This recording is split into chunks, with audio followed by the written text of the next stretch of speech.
Welcome to the Joy of Cruising podcast with your host, award-winning author Paul C. Thornton, a weekly conversation with the amazing cruisers featured in the Joy of Cruising trilogy, comprised of The Joy of Cruising, Cruising Interrupted, and new release, The Joy of Cruising Again. Each book is a compilation of features about cruisers and cruise and travel personalities from around the world.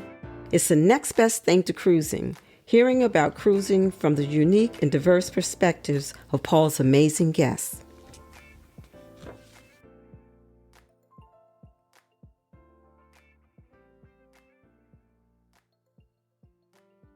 Hello, passionate cruisers. This is Paul.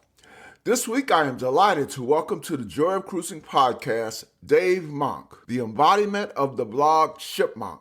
Dave Monk is an award-winning cruise blogger and journalist who has written for the UK's major publications. Dave created Shipmonk, the blog that cruise line executives, travel media, and passionate cruisers visit for up-to-date cruise industry news, ship reviews, and features. I wrote about Dave in the just-released The Joy of Cruising Again in a section called the Cruise Communicators. Dave is a long-tenured UK professional journalist and more recently the most prolific and keenly read cruise reporter on UK social media. Dave has been a journalist for over 40 years. In 2013, while still working at the newspaper Metro, Dave decided to establish a cruise blog, Shipmonk. In 2016, he was granted early retirement, which enabled him to pursue cruise writing in earnest. Now he was able to go on more cruises and to write about them at Shipmonk. He also began writing regularly for World of Cruising magazine and travel writing for the Daily Mirror and Express, and then for the Daily Telegraph. With nearly 100 sailings, Dave has experienced an incredible diversity of cruises, from 4-passenger motor yachts to the biggest cruise ships in the world. His favorite destination is Alaska, although Dave also loves the Norwegian fjords and the Caribbean island. He cruises so much he has to turn down what would be bucket list sailings for the rest of us, like the Galapagos twice. Any day at sea is better than a day in the office. That's the signature adage of the late John Honeywell, aka Captain Greybeard, an iconic United Kingdom journalist and cruise writer. It was the epigraph, the opening quote, to my first book, The Joy of Cruising. I thought it perfectly captured the essence of the book. I repeated it at the beginning of Dave's feature in my new book, The Joy of Cruising Again, because John Honeywell was a great friend and former colleague of Dave. Dave is an iconic UK journalist and cruise writer in his own right, and Captain Greybeard's quote perfectly captures the essence of Dave's story. He loves what he does, cruising and writing about it. Welcome, Dave, to the Joy of Cruising podcast. Thank you. It's a privilege to be here. So how are you doing? Yes, good, thank you. I'm between cruises at the moment. I'm on dry land, getting ready for the next trips. We're actually going away. My wife, Mandy, and I are going on a narrowboat next week. That's like a canal boat with friends. So that's just a little personal trip, but it just happens to be on water. And okay. I'm also getting ready. I've got a trip tomorrow to Southampton to go and see the new ship Explorer 1. So I'm getting ready for that. And then a couple of weeks' time, we're off to Tahiti. Wow. just listening to your itinerary or your plans for the next couple of weeks, my offer still stands. I know you're going to need an administrative assistant soon. In all seriousness, so you stole my words. I was going to say, I can't believe I caught you on dry land. Yes. Well, I do try and keep a balance between what is work or a very enjoyable hobby and the rest of my life, because I could, if I wanted, be traveling most of the time, but I do need time at home and to see friends and just have family time and everything else. So it's a curious mixture. People would say it sounds wonderful to be able to cruise full time, but the real life does intervene as well. And it's nice just to be at home in the English countryside on a sunny day like this, and to see friends and family and do the things that normally happen. Well, Dave, that's good insight. I said you turned down Galapagos twice. And so I'm sure my listeners are waiting to hear the explanation. And so you kind of just explained at least somewhat why you would turn down a wonderful cruise. But before we discuss your cruising career, let's back up. Tell our listeners about yourself, where you're from, growing up, where you live, family, whatever you would like to share. Yeah, sure. Well, I was born and grew up in Surrey, which is a county south of London. I spent most of my growing years there. My mother sadly died when I was young, when I was 7. So my father effectively brought me up, along with the help of grandparents and cousins, aunts. And then I moved down to Hampshire when I started my journalism career, and spent a lot of time there. When I then progressed to the national newspapers, I moved back to London. And then in the last, quite a long time, last few decades, I've been living in Sussex. So your professional background set the stage for and ultimately segued into your cruising career. So take us through that process. So I became a journalist at 18. Since the 16, I knew that that's the job I wanted to do. I was not particularly good at one thing, but I had a general interest in life in general and meeting people and learning new things. So I decided to become a journalist. I went to college in Hampshire and studied there for a year. And I was sponsored through by the local paper, a paper called The News in Portsmouth. And I spent my first 8 or so years there, beginning as a local reporter and then becoming a sub-editor before I moved to London. And I worked on a newspaper called Today, the first national colour newspaper in Britain, for about 9 years. Then moved to the Daily Mail for a couple of years. And then they said, we're starting up a new free paper called Metro. So I went for a fortnight and stayed for 17 years until I took early retirement in 2016. So that's my career in a nutshell. Talk about the creation of Shipmonk and the start of your, second career at sea.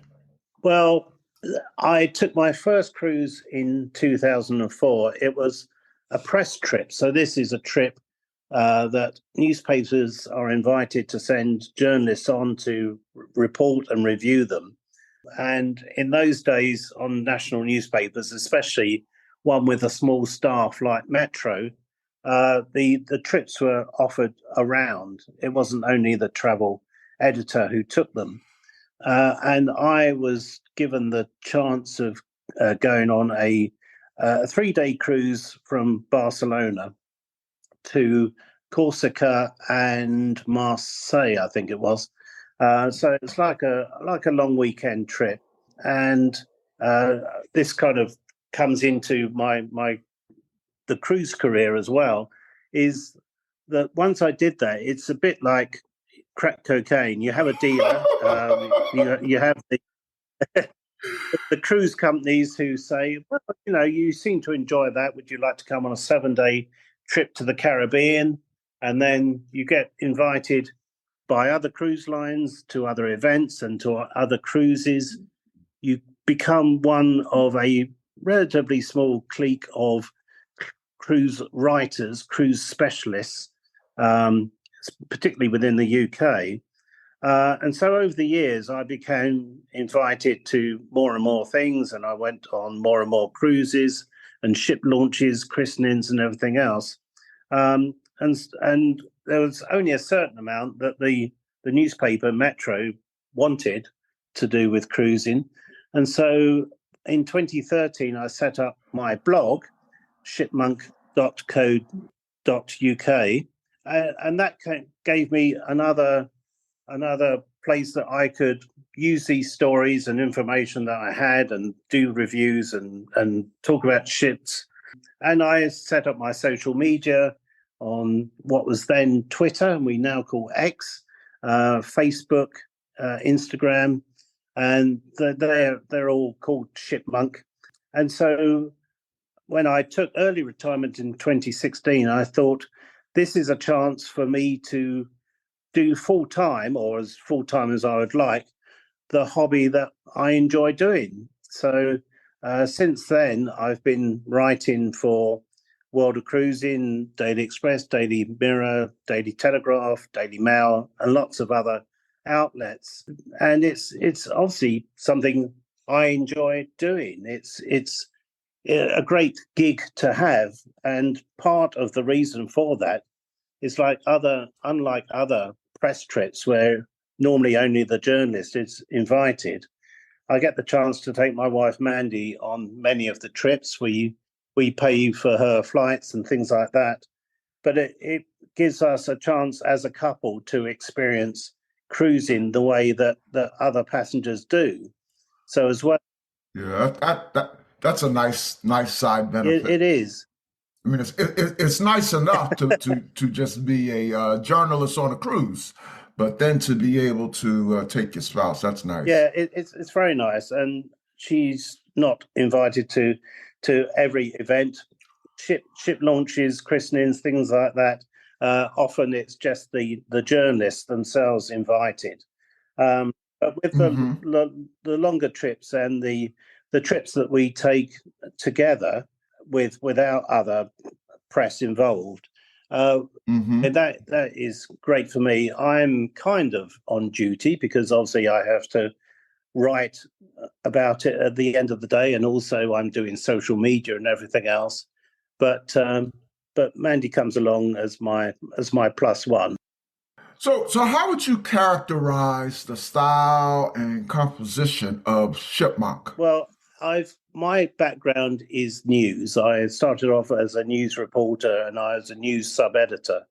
So I still like to break news stories.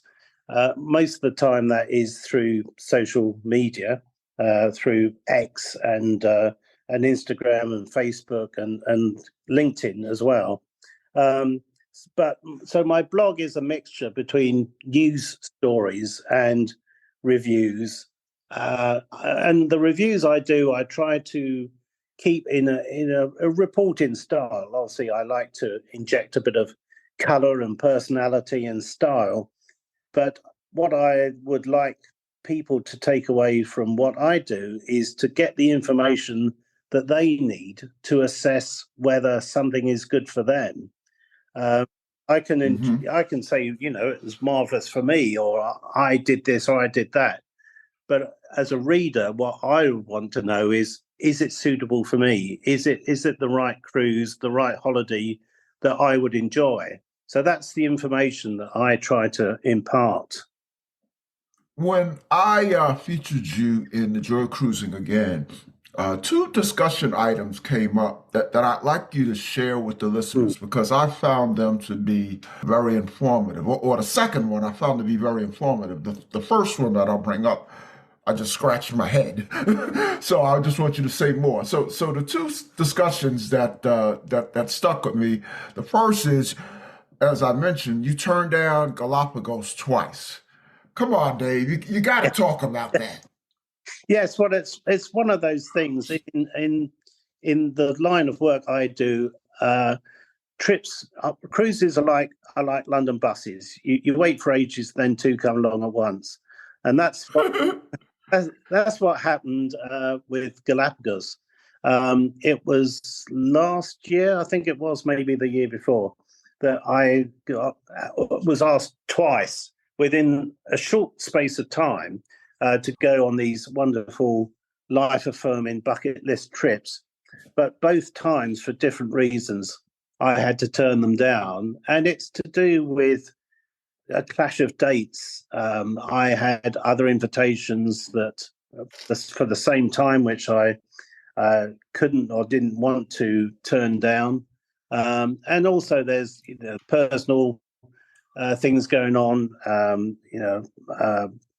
health issues. Life happens. Yeah, life happens. And also you always hope that if you do turn them down, that the opportunity will come along at another time. So it's not, I did turn down Tahiti, as you know. Well, I've been able to rebook that in a couple of weeks' time. So these things normally can be moved, or there might be another even better opportunity comes along. Sure. But if you can't do it, you can't do it. And it's always best, I find, for my own peace of mind. If I have a clash of dates or something, I can just say no. But it's those times when you think, well, I could do it if I moved this, that, and the other. If I didn't attend a friend's birthday, or if I didn't do this.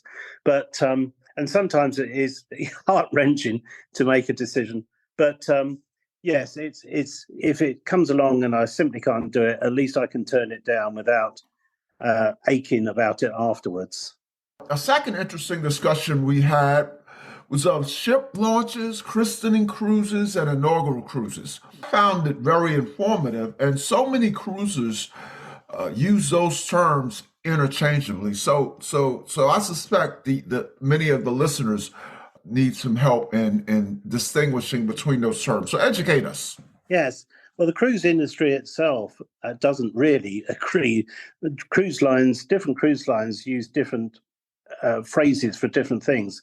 Now, a ship launch used to be, and technically still is, the moment that a ship goes down the slipway and enters the water. Now, most cruise ships these days aren't launched that way. They're floated out from a dry dock into a wet dock. So the term launch is normally used in the publicity terms, so when it's introduced to the public for the first time. Now, after that it happens, there is often an inaugural cruise. So this will be an inaugural or shakedown cruise, where it's only the journalists and travel media on board. So that might be the first time a ship leaves the yard and is on the way to its first port, where it will take on paying passengers. And then you have a maiden cruise, which might not be the first paid passenger cruise. But sometimes the cruise lines decide to have the maiden cruise some time on from the very first cruise. So you might get a pre-maiden cruise, and the christening would normally be just before the maiden cruise, but could be another time. So, as I say, it is confusing, the vocabulary, because it depends the order in which things happen.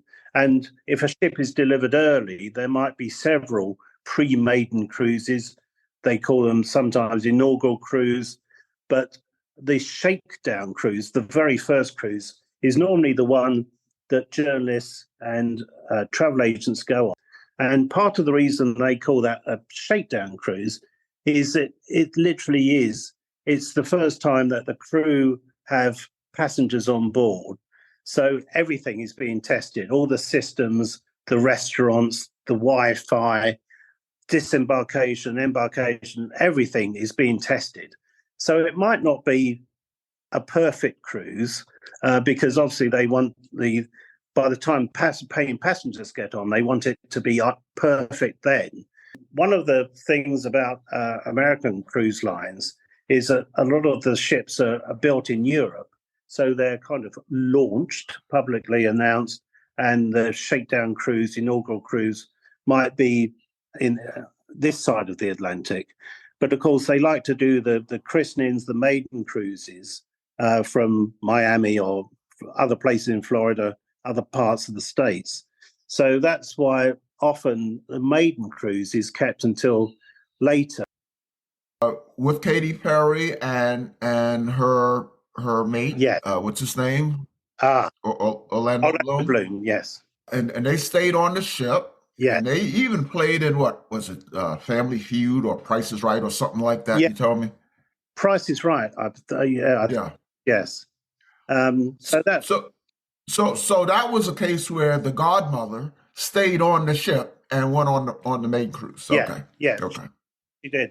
And that doesn't always happen. Sometimes godmothers don't stay on the ship. Sophia Loren, who christens just about every MSC Cruises ship, normally doesn't. I don't know if she ever has, but she normally doesn't stay on the ship afterwards. So not all godmothers will stay aboard. They'll do the ceremony and then carry on with their celebrity lives. Now you mentioned it, so I guess I got to bring it up. The pandemic. Yes. Talk about how your role as a cruise writer evolved during the shutdown. How did you spend your time? It was quite a busy time, funnily enough. I think I had more views to my website then than I had in previous years. And that was because people were desperate for information about where, when, and how cruising was going to come back.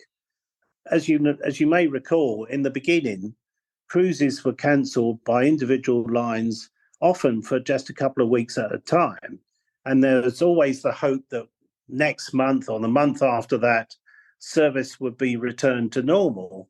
But of course, as the pandemic Right. went on and spread, and more versions of the virus evolved, cruising was really put on hold.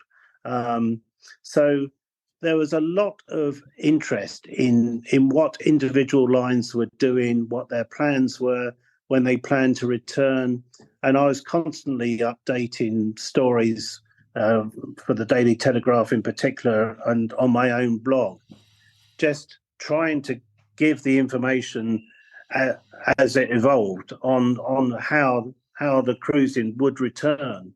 So it was quite a busy year. And then, of course, over here in Britain, there was suddenly a spate of announcements that cruise lines were going to start sailing from the UK. And I remember at one stage going out for a walk, because all we could do in those days was walk around the local lanes, and putting up a tweet saying, would the international cruising industry not announce a British cruise in the next 20 minutes, because it was just one after another. It was great for the UK because while the US was still basically shut down to cruising, a limited number of voyages were allowed from the UK. Some of them, like the Scarlet Lady I mentioned, they didn't stop anywhere. They literally went out to sea for a couple of days and came back. Others had they stopped only in a couple of ports, but it was, I wouldn't say it was a fun time, obviously, but it was an interesting time. We had we saw some wonderful ships in the UK that wouldn't otherwise have been here, and they were very relaxing trips, because some of them, the maiden voyage of Iona for P&O Cruises, I think it was about 8 days, without touching land. So it's a very peculiar time, but it was quite busy as well. It's fascinating to hear that your business on Shipmonk actually went up. I interview so many bloggers and content creators, and some of them, some very well-known names that people their business dropped 95%. And at least one I know, and she's a top global blogger. She pulled the plug altogether. She stopped when cruising started back up. She started back up, and she's now going strong. But she actually stopped for I think it was, I don't want to be wrong, something like 18 months, 16 months, or something like that. So what was your first cruise back? Well, there was a cruise between the various stages of the pandemic. Cruising was allowed in the UK under certain restrictions, And I went on a small Scottish cruise. So it was a boat with the Majestic Line of a very small scale Scottish cruise company. This boat normally takes 12 people, and I can call it a boat. I know that people will be screaming, it's a ship. This one is actually a boat. It takes 12 people normally. In the pandemic, they allowed, I think, 10, but there were actually 9 of us on board. We wore masks at certain times. We were socially distanced. We went to quite remote places, so we weren't mixing with people on shore. So that was I think 6 days. So that was kind of within the pandemic, 2020, I think it was, late 2020. So what was your first, how should I say, traditional cruise ship? Yeah. So when cruising started up again, the first ship to leave UK shores was MSC Virtuosa. So I was on board that. And again, lots of restrictions at the time, social distance, masks, obviously a very high level of hygiene, sanitation, and everything else. But it was just amazing to be back on a ship, and also to see things like live entertainment, which it just hadn't been possible. Theatres have been closed down, restaurants were restricted, and everything else. So to be able to go on a ship and see live music again, and just to interact with people, to see my fellow writers that I hadn't seen in person. We were having Zoom meetings and catch-ups and things like that. But to be able to see people again in person and to have drinks with them and to go to a restaurant, it was just amazing. And the crew were so pleased to have people back, to have their work again. So it was a real buzz about being able to cruise once more.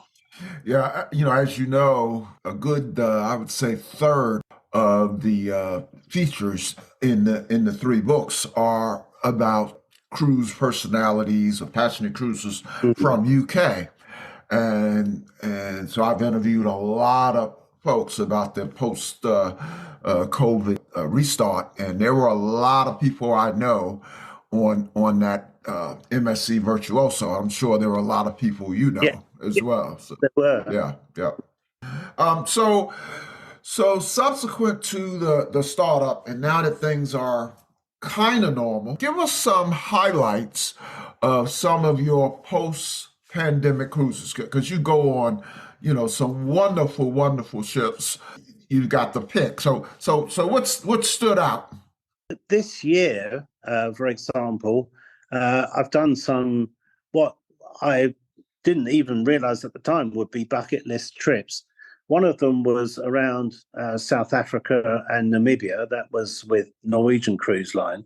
So we went on safaris, and we went into the desert and went over dunes and did some wonderful things. And it was great. What ship was that? That was Norwegian Jade. So one of the older and now smaller ships, but classic in its own way. And it reminded me of some of the early cruises that I did. So that was fantastic. A good group of people. This was a press trip, so there were other journalists on board, many of whom I hadn't met.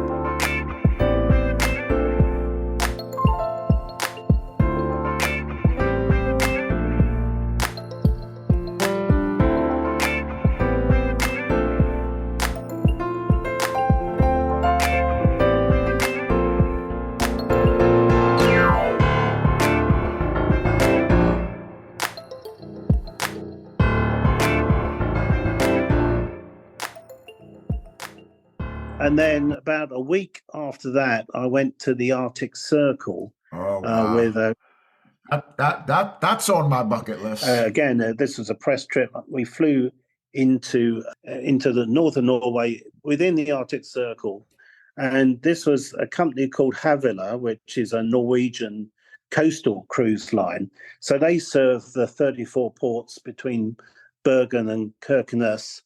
And we joined them, our group of travel writers joined them for the most northerly part.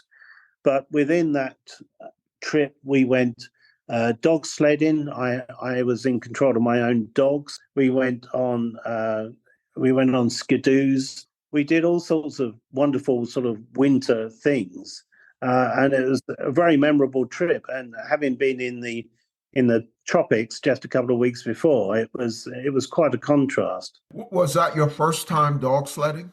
It was, yes. And it was a bit of a surprise. I wasn't expecting, when this was arranged for us as a quotes VIP unquotes trip, I didn't realize that we were going to be, I personally was going to be in control of a pack of dogs on a 10-kilometer, that's about 6-7 mile run through these ice tracks. I did fall off at one stage. Well, I should laugh. I mean, you were okay. You brought it up. Oh, yeah. But I didn't mean to laugh at you. I was fine. And the dogs raced ahead, and fortunately the guide managed to pick me up and take me to my dogs. And of course, the dogs were just loving it.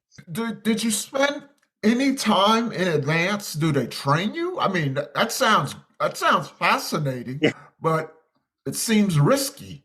Well, we were a bit late arriving for the excursion. And so I don't know if they shortened the introductory speech, but we had about 20 minutes of being taught how to control the dogs. Most of the journalists were paired up, so there would be one usher and one passenger.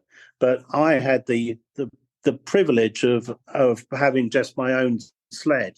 So yes, it was more kind of authentic than I was expecting, but it was a thrill. I wish my GoPro had been working at the time, but that was the least of my concerns when I was bumping along these icy tracks led by these very energetic dogs. So I was in charge of these dogs racing around the icy landscape of Norway, seemingly in the middle of nowhere. And yes, it was a real adrenaline high, exciting, thrilling, nerve-wracking, everything at once. And at one stage, I did fall off, fell into a lump of snow, so well cushioned. And of course, I was wearing all sorts of cold weather gear. Thankfully, not water. And the guide at the head of the husky line, she came back, picked me up, and took me to my waiting dogs. So no harm done. But yes, it was quite an experience, and going snowmobiling the following day as well between two ports. Dropped us off at one port.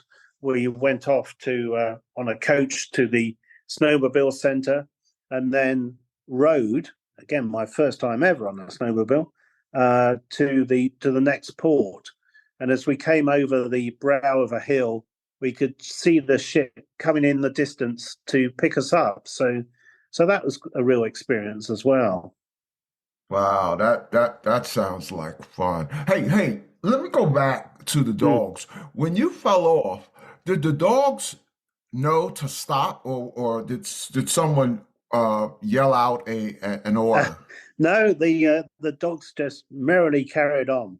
On the other sleds where there was a passenger, there are brakes on these things, believe it or not.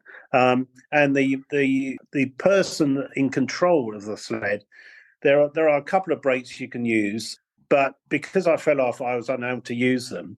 And normally the passenger would have like an anchor that they could throw out, which is like an emergency stop and brings the sled to a grinding halt. But of course, because I didn't have a passenger, didn't have my wits about me to throw this thing on the side, the dogs just went off. They were having the real time of their life. So I was see them vanishing into the distance. Post-lockdown, you've gone on some major ship launches that we're all familiar with. I know subsequent to the lockdown, Disney Wish came out, Yeah. Norwegian Prima, and talk about some of those big, highly publicized ships that many of us have on our bucket list. Well, Disney Wish was a wonderful occasion. We were flown out to Florida. We spent a night at Disney World, and then took a coach. You take the Disney coach to Port Canaveral, where we joined the ship. The thing about Disney, which I come back to again and again, is I think particularly as Brits and particularly as journalists, we tend to be a bit skeptical about just about everything. We're not easily impressed, and we tend to hold back from throwing ourselves into these big sort of Americanized, events, because it does seem a little, for us Brits, a little OTT at times. But the thing about Disney, whether it's Disney World or Disney... Now, if I can interrupt, OTT, over the top. Yeah, that's right. But the thing about Disney World or Disney ships, I find that if you allow yourself to just lower your reserve a little, you can really get into the spirit of it. When my wife Mandy and I went on, I think it was our first Disney cruise together, there was a pirates night, and we kind of reluctantly put a bit of makeup on and put a scarf around our shoulders and went in there. But within about half an hour, we were raising glasses, cheering, and all this kind of stuff, and taking part in the deck party. And I think that's the thing, that if you allow yourself to be entranced by the magic, then Disney's a lot of fun. And it's not only for kids, adults too. There are great restaurants and bars, and just the experience of going to Castaway Cay. And of course, they're building another new resort to visit as well. So yes, the next along will be Disney Treasure, which will be very interesting to see. So yes, enjoyed that. Prima was great fun. By the way, that photo of Mandy as a pirate, that's going to be seen a lot in the next couple of weeks, because I'm getting ready to start promoting your episode. Wonderful. Yes, we had a great time, and it's great to go to Castaway Cay and be able to walk along the beach and have that kind of island time as well. But yes, Prima was good fun as well. Of course, it has the go-karts that now are a signature of the newer Norwegian cruise line ships. It had like 10-story drops and slides and all kinds of things. So that was one. I took my. Now I see from social media you tend to try all that stuff. Yeah. Is there anything that you have passed up on? I haven't done the zip line on Oasis class, but I think that's partly because I think I ought to lose a few pounds before. Otherwise, I risk snapping the thing. Yeah, I will do just about anything for a story or a clip or a photograph. And sometimes there is a kind of disconnect of what I would do as a person and what I would do as a journalist, because as a journalist, I think I should try everything. I should give my view on the rides and the slides and everything else, which possibly if I was just by myself on holiday, I think, I'm just going to sit on the balcony or, go to the bar or relax on the beach. Right. So sometimes on these ships, as journalists, we're only on for a day or two. For example, Wonder of the Seas, which was when it was launched, the biggest cruise ship in the world. trying to see that in 2 days is terribly busy. You're going around 18, 20 decks, however big it is, trying to do, see, eat, drink, everything you can, or as much as you can within the time. So yes, it's not always as glamorous and relaxing as it seems. It can be a bit more like work. Now, subsequent to the restart, a couple of MSC ships have come out. Did you get a chance to do the Robotron? I haven't done that. No, I was invited to New York, but unfortunately couldn't make it. And that's one thing that I'm not so sure that is for me. Have you done that yet? No. I go on my first MSC cruise for Christmas, so I haven't done MSC at all yet, and it will be on Meraviglia, if I'm saying it right. Yeah. So they don't have the Robotron.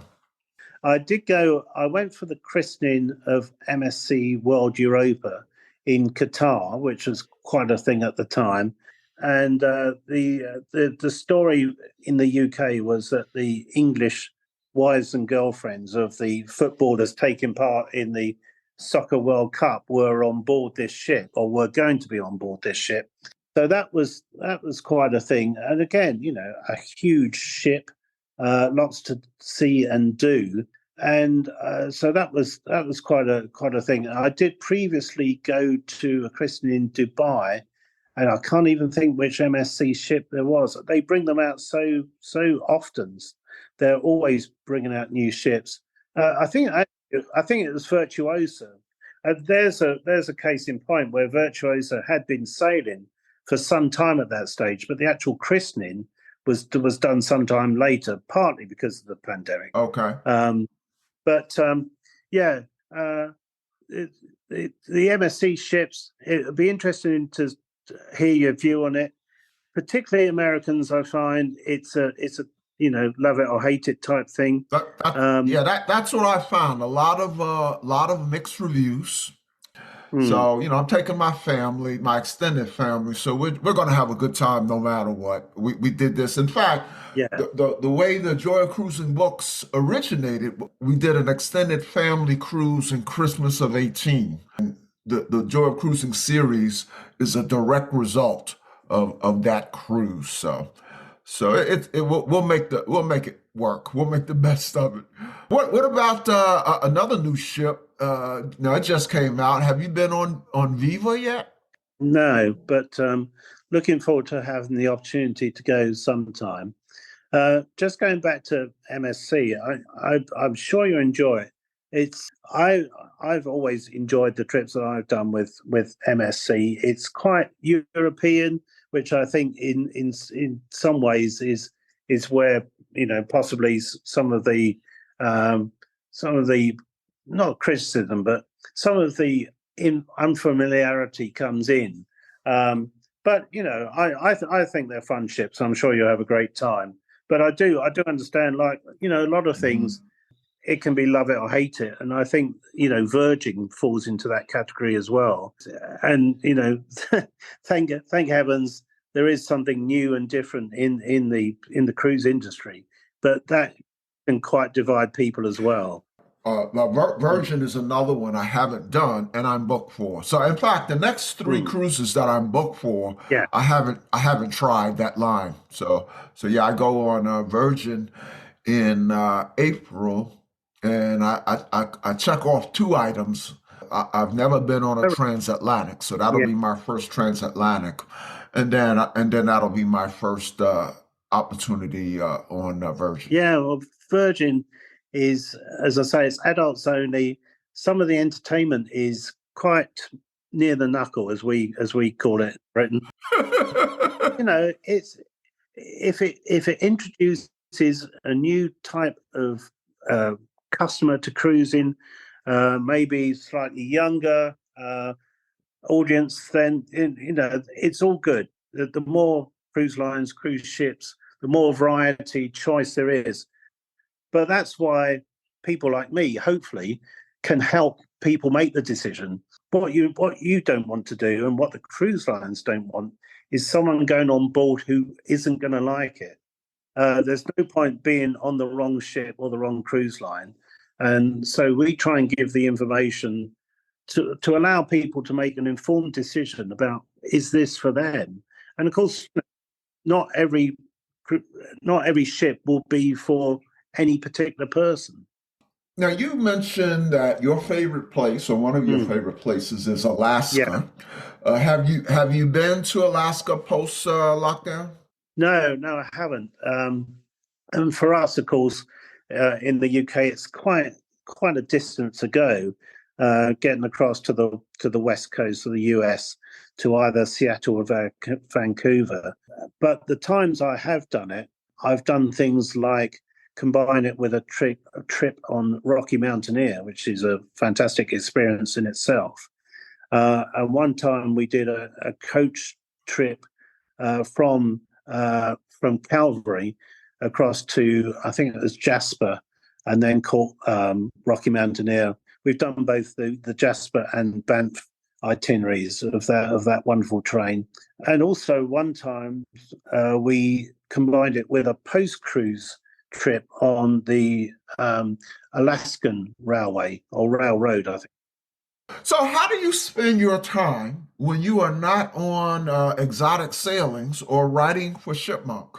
Well, it's just leading a kind of normal life.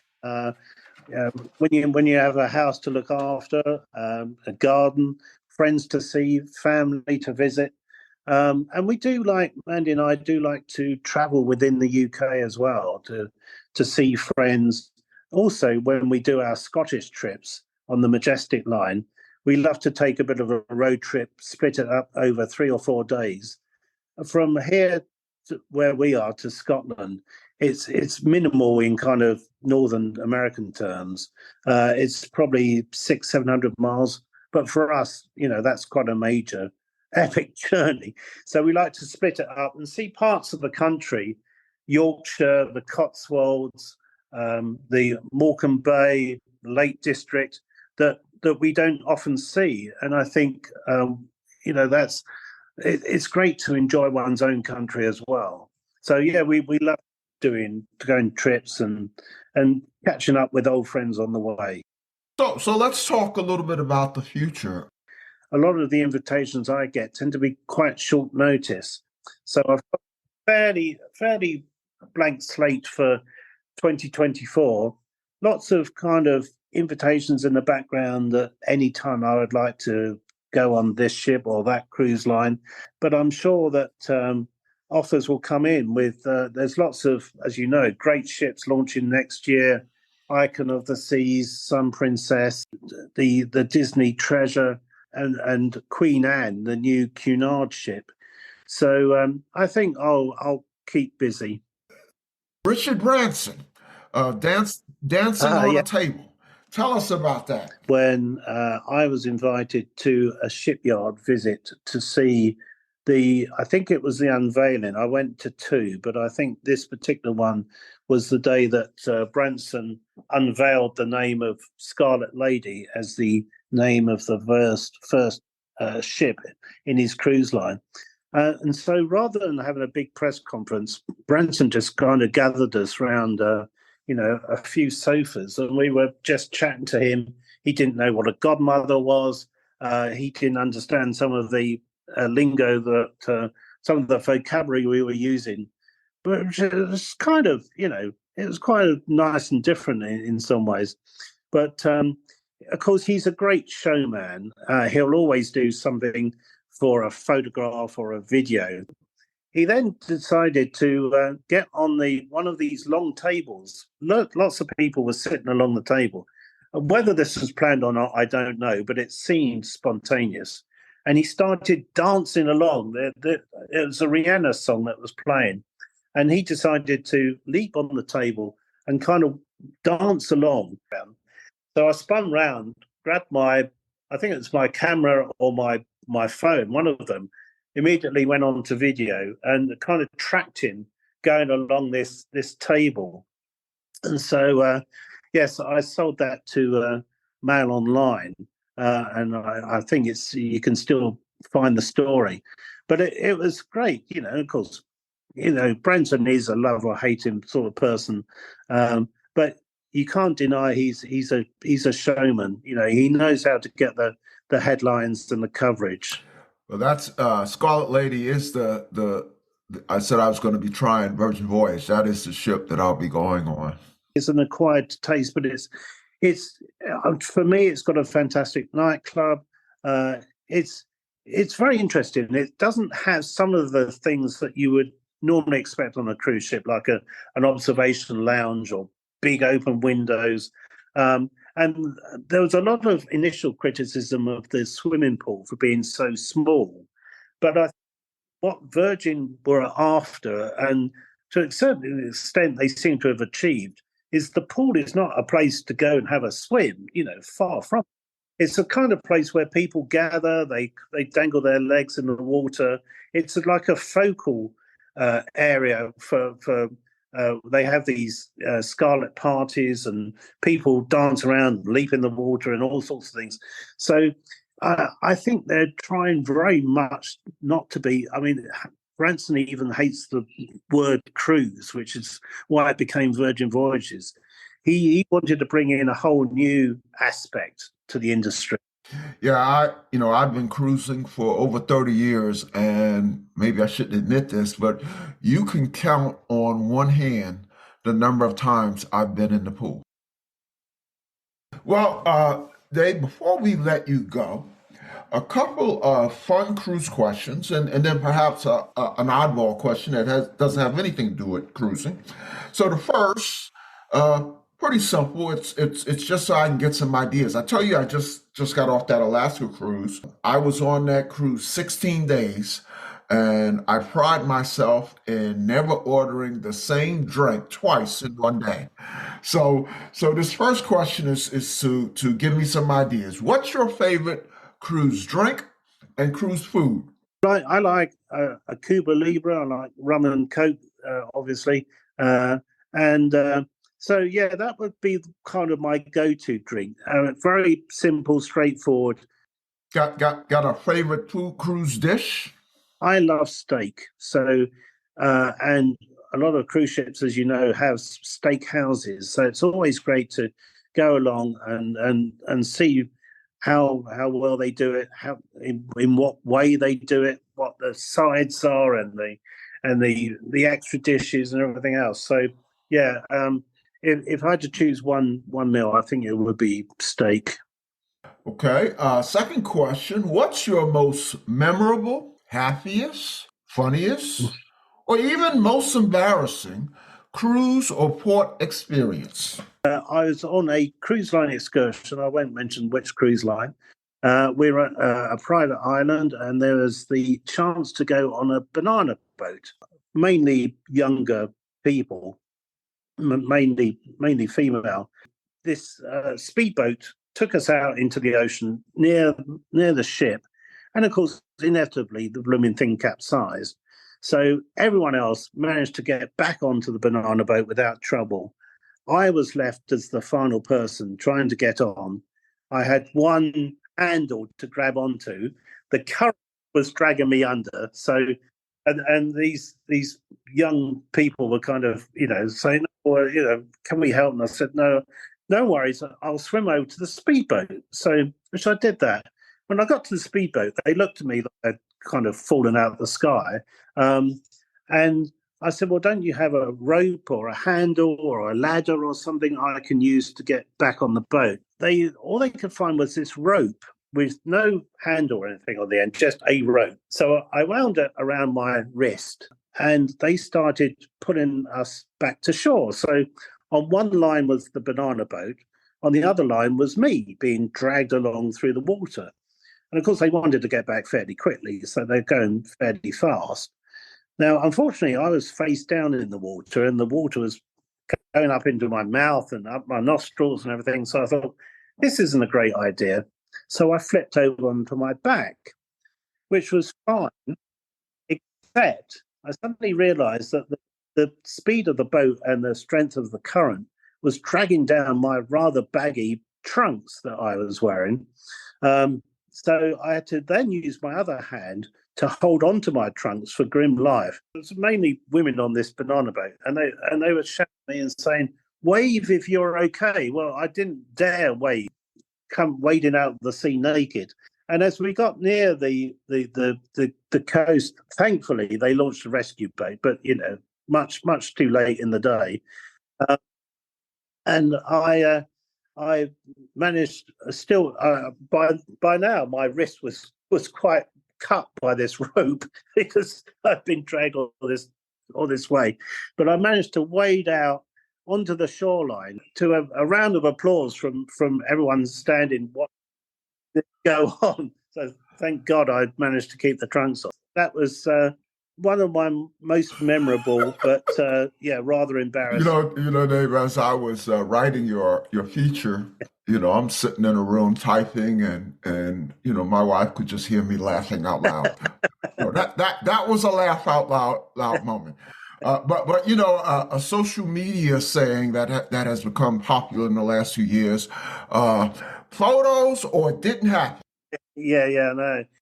And this was before the days that people, it's a few years ago now. So it's before the days that everyone was carrying GoPros and videos. And of course, being out to sea, people weren't carrying their phones, certainly in those days.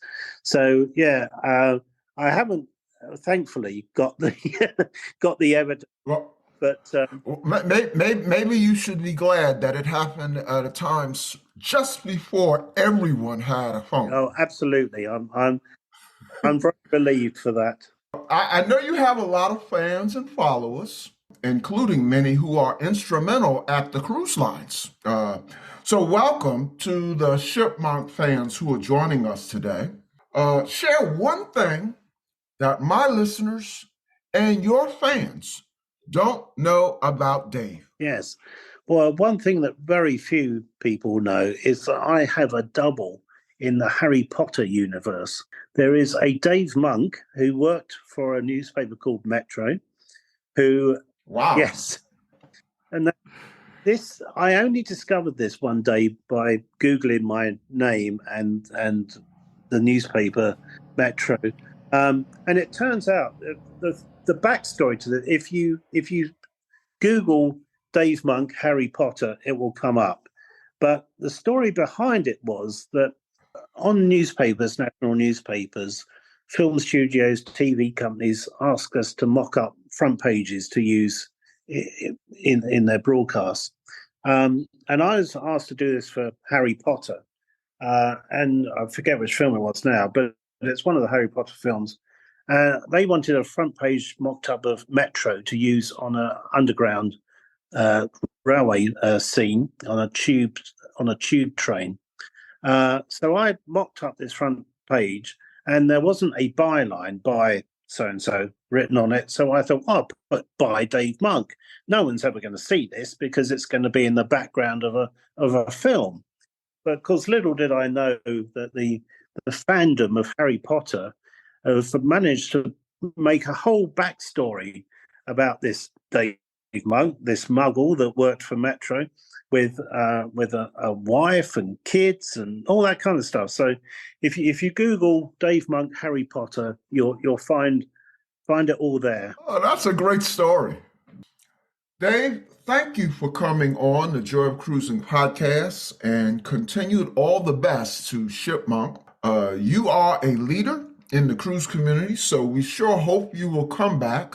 Would love to have you, and I know that you're going to try every new ship that comes down the pike, so I suspect we'll have you back sooner rather than later. Well, that would be wonderful, and thank you for taking the time to speak to me. It's been a real pleasure. Well, Dave, as they say, I will see you on the ocean. Yes, I hope we do. I hope we meet in person.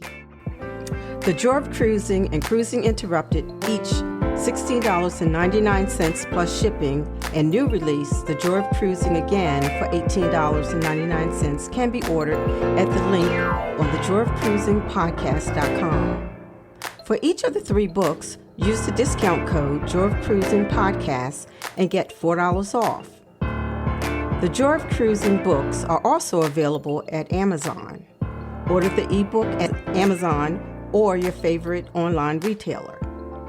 Stay in touch by joining the Joy of Cruising Podcast Facebook group or following the Joy of Cruising Podcast on Instagram. We're constantly adding new shows. Please leave a review and tell a friend about us. We hope you enjoyed this brief escape to the ocean. See you next week.